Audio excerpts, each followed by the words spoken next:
আজাদ মজুমদার অনেকে ধরে নিয়েছে যে বৈষম্য বিরোধী ছাত্র আন্দোলন বোধহয় বিএনপির মুখোমুখি, কিন্তু হাসনাত আবদুল্লাহর এই বক্তব্যে কিন্তু তা মনে হয়নি। কারণ তিনি একটা কথা বলেছেন যে গত 16 বছরে বিএনপি সবচেয়ে বেশি নির্যাতিত হয়েছে, আর সেই জায়গা থেকে আমরা প্রত্যাশা করি সংস্কার ও ফেসিবাদের বিলোপের চলমান যাত্রায়ও বিএনপি গুরুত্বপূর্ণ ভূমিকা পালন করবে। হাসনাত আবদুল্লাহ আরও বলেছেন যে বিএনপির কাছে মানুষের প্রত্যাশা অনেক বেশি, সেই প্রত্যাশা ও বিএনপির বর্তমান কার্যক্রমের মধ্যে যদি ঘাটতি রয়েছে বলে মানুষ মনে করে, তা মনে করতেই পারে।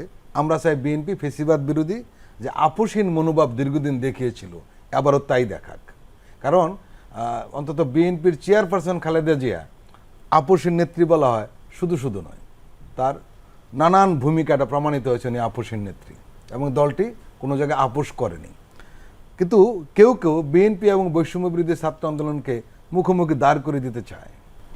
এটা যারা চায় তারা আসলে তাদের হয়তো হিডেন কোনো ইস্যু থাকতে পারে, হিডেন কোনো লক্ষ্য থাকতে পারে, কিন্তু বাস্তবিক অর্থে এটা তো কোনো অস্বীকার করার কোনো উপায় নেই যে বিএনপি বাংলাদেশের সবচাইতে জনপ্রিয় দল বা অন্যতম জনপ্রিয় রাজনৈতিক দল। তাদের জনসমর্থন বিপুল, তারা ডাক দিলে হাজার হাজার মানুষ রাস্তায় নেমে আসে, এবং তারা তাদের এই জনসমর্থন ধরে রাখলে তাদের আগামীতে যে নির্বাচন আমরা হবে আশা করছি, সেই নির্বাচনে তাদের রাষ্ট্র ক্ষমতায় যাওয়ার সম্ভাবনা অত্যন্ত উজ্জ্বল। তো এরকম একটা রাজনৈতিক দল যাকে সবাই আশা করে যে তারা হয়তো একসময় নিকট ভবিষ্যতে রাষ্ট্রের দায়িত্ব নেবে, তো তাদের কাছে খুব স্বাভাবিকভাবে প্রত্যাশা থাকবে। হাসনাত আবদুল্লাহরও প্রত্যাশা আছে, নাগরিক হিসেবে আমারও প্রত্যাশা আছে। সো তাদের সবার কাছে প্রত্যাশা থাকবে যে তারা দেশকে আস্তে আস্তে, আমরা যে গণতান্ত্রিক উত্তরণের পথে দেশের যে যাত্রাটা শুরু হয়েছে ফেসিবাদের পতনের মধ্য দিয়ে, এটা তাদের হাত ধরে চূড়ান্ত রূপ পাবে। তো এই আশাটা তো অবশ্যই এটা সবারই থাকতে হবে। এটা বৈষম্য বিরোধী ছাত্র আন্দোলনের যেরকম আছে, দেশের অন্যান্য নাগরিকেরও আছে, যে পরবর্তীতে নির্বাচিত যে সরকার আসবে তারা সেখানে যারা নেতৃত্ব থাকবে তারা দেশটাকে একটা গণতান্ত্রিকভাবে একটা প্রাতিষ্ঠানিক রূপ দেবে, গণতন্ত্রকে, যেটা এখন আমরা চেষ্টা করছি সেই পথে এগিয়ে যাওয়ার জন্য। আবার একই সাথে এটাও সত্য যে গত 15 বছর সবচেয়ে বেশি, যেটা হাসনাত আবদুল্লাহ বলেছেন আমি সেটারই পুনরাবৃত্তি করবো, সবচেয়ে বেশি রাজনৈতিক নিপীড়নের শিকার হয়েছে বিএনপি। তাদের বহু নেতাকর্মী দিনের পর দিন জেল খেটেছে, অন্যায় অত্যাচারের শিকার হয়েছে, গুম হয়েছে, রাইট, ঘরে থাকতে পারেনি, অনেকে ধান খেতে ঘুমিয়েছে।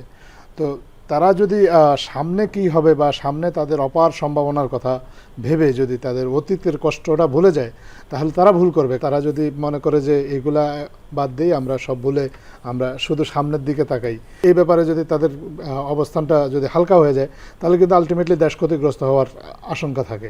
কারণ এই গুণ খুম, এই হত্যা, এই নির্যাতন নিপীড়ন, এগুলোর বিচার হতে হবে। আমাদের যেমন গণতান্ত্রিক পথে উত্তরণ হতে হবে, আমাদের গণতন্ত্রকে আসতে হবে। তাহলে গণতন্ত্রকে সুসংহত করতে গেলে অতীতে যারা গণতন্ত্রকে হত্যা করেছে বা গণতান্ত্রিক অগ্রযাত্রাকে ব্যাহত করেছে বা দেশের মানুষের গণতান্ত্রিক অধিকার কেড়ে নিয়েছে, তাদেরকে বিচার করতে হবে, তাদেরকে প্রতিরোধ করতে হবে। বিএনপির কাছে সেই আহ্বান, সেই দাবি দেওয়া দেশের সবার আছে, হাসনাত আবদুল্লাহরও সেটাই থাকবে, সেটাই প্রত্যাশিত।